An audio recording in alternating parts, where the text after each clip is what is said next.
ઘોઘાબદરમાં નિરંજન રાજ્યગુરુનો આશ્રમ અહીંયા છે. દર્શન કરીએ ને આશ્રમમાં જોઈએ છીએ આનંદ આશ્રમ. જય સિયારામ. તો આપણે અત્યારે ડૉક્ટર નિરંજન રાજ્યગુરુમાં બાપુના આશ્રમમાં આવ્યા છે. બાપુના આશ્રમ ગોંડલમાં પૂજ્ય મોરારી બાપુની માનસ રામકથા ચાલી રહી છે લોહંગ ધામને આશરે, અને એમાં ગણેશભાઈ કૌસારથી અહીંયા આવ્યા છે. ઘોઘાવદર ગામ એટલે દાસી જીવનનું ગામ. દાસી જીવનની જન્મ અને સમાધિ સ્થાન અહીંયા ગામ છે, 1.5 કિલોમીટર. અને આ મારો આનંદ આશ્રમ છે. આપ મને ઓળખો છો, ડૉક્ટર નિરંજન રાજ્યગુરુ. વર્ષો સુધી રેડિયો અને દૂરદર્શન ઉપર જન્માષ્ટમીની કોમેન્ટ્રી બોલતો હોઉં, ડાયરાનું સંચાલન કરતો હોઉં. ફૂલછાબની અંદર દર ગુરુવારે મારા લેખ આવતા હોય, મુંબઈ સમાચારમાં લેખ આવતા હોય. સંત સાહિત્ય સંશોધન ભવન આ રેફરન્સ લાઇબ્રેરી છે. 20,000 પુસ્તકોની લાઇબ્રેરી છે અહીંયા આનંદ આશ્રમમાં, અને 62 ગાયોની ગૌશાળા છે. કોઈ શિષ્ય નહીં, કોઈ સેવક નહીં, કોઈ ફંડફાળો નહીં. આનંદ આશ્રમમાં ક્યારેય જાહેર કાર્યક્રમ કરવાનો નહીં, માણસો ભેગા કરવાના નહીં. ગાયના છાણમાંથી કોઈ પણ જાતના કેમિકલ વિના આપણે સુરભિકા નામની અગરબત્તી બનાવીએ છીએ. આજે તો એ આખા દેશમાં જાય છે, બધી જગ્યાએ ફ્લિપકાર્ટ ને એમેઝોન ને એના દ્વારા, ઓનલાઈન દ્વારા, અને ખાદી ભંડારોમાં જાય છે. તો 45 બહેનોને રોજગાર મળે, 25 રૂપિયા લીટર. ગરીબ પરિવારોને આપણે દૂધ આપીએ, અને એમાંય સગર્ભા બહેનો એની પાસે પૈસો લેવાનો. પણ આ આશ્રમ મારી પત્ની છે, મારા 2 દીકરાઓ છે, મારી પુત્રવધુઓ છે, હું જાતે જ ગાયો દોવાથી માંડીને ગાયોની સેવા કરવી આ રીતે.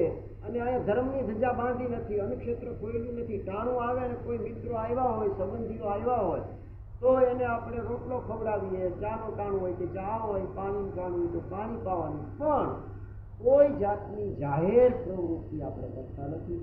આ સંશોધન ભવન છે, સાહિત્યનું 20,000 પુસ્તકો છે, PhD કરતા હોય. અહીં કોઈ વેચાણ કેન્દ્ર નથી. આપણે પુસ્તકોનું વેચાણ નથી કરતા. મારા પોતાના 50 પુસ્તકો લખેલા, પણ એ બધા સાહિત્ય અકાદમી ને જુદા જુદા પ્રકાશકો દ્વારા વેચાતા હોય. પણ માત્ર ને માત્ર આપણી પાસે જમીન નથી, વેચાતી લઈને જ આ 60 ગાયોને ખવડાવવાનું. પણ એ અગરબત્તીનું વેચાણ થાય, એમાંથી આપણી ગૌશાળા હાલે. મારી રેડિયો કે મારા દૂરદર્શન કે મારા પુસ્તકો, એમાંથી મારા ઘરનો વ્યવહાર હાલે. અને આ રીતે આનંદ આશ્રમ દિવાલ નથી, દરવાજો નથી, જ્ઞાત જાત ધર્મ પંથ સંપ્રદાય ભાષા પ્રદેશ પક્ષ કોઈ જાતના ભેદ વિના અહીં કોઈ પણ માણસ અહીંયા આવે તો આવી શકે છે. પણ અહીંયા જાહેર ક્ષેત્ર આપણે બનાવી. જય સિયારામ. ખૂબ ખૂબ ધન્યવાદ. જય સિયારામ. જય સિયારામ.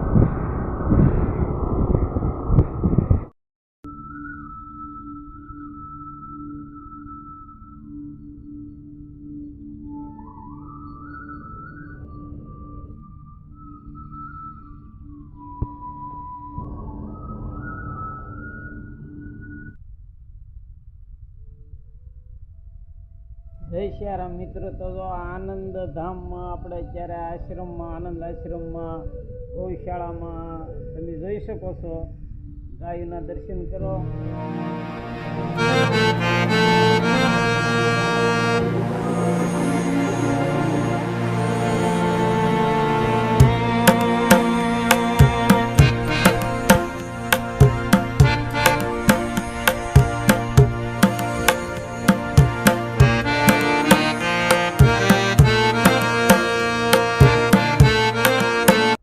જય સિયારામ મિત્રો. તો અત્યારે આપણે આ દાસી ઝોણની જગ્યામાં આવી ગયા છીએ.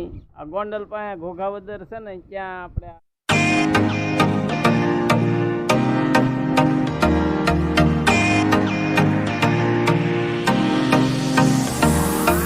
તમે જોઈ શકો છો. અહીંયા બધા લોકો હોમારી ચડાવે કાઢે.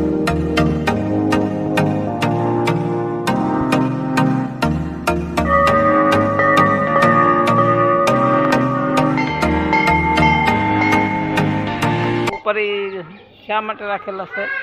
કાંટો લાગ્યો હોય, કપાસી થઈ હોય, ગળેસી હોય, હાડકા વધતા હોય, રસોળી હોય, મસા, કેન્સર, એની ખોપારી માને એટલે મટી જાય.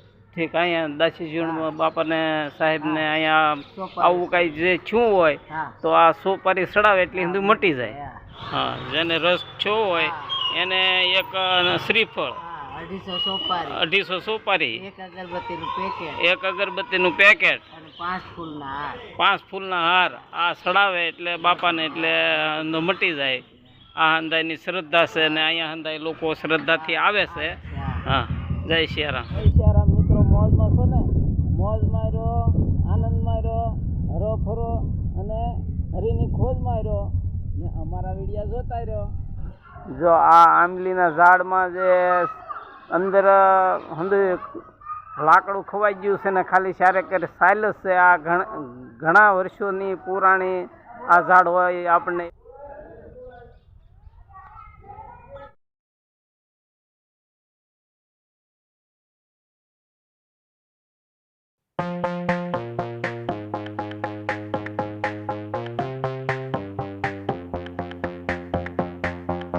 ખરેખર કહું ને ગોંડલમાં બહુ મજા આવી હો ભાઈ.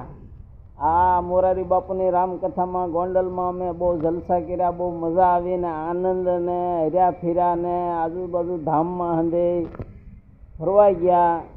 ભક્તજનો મોજમાં છો ને? હા, હસતા રહ્યો, મોજ માર્યો, આનંદ માર્યો, હરો ફરો અને હરીની ખોજ માર્યો અને અમારા વિડીયા જોતા રહ્યો. ઘોઘાવદરથી દર્શન કરી અને પરત ગોંડલ જઈએ છીએ. તો આ બ્લોક હવે હું મારો પૂરો કરું હો ભાઈ. હા, ફરી આપણે બીજા બ્લોકમાં મળીશું. જય સિયારામ.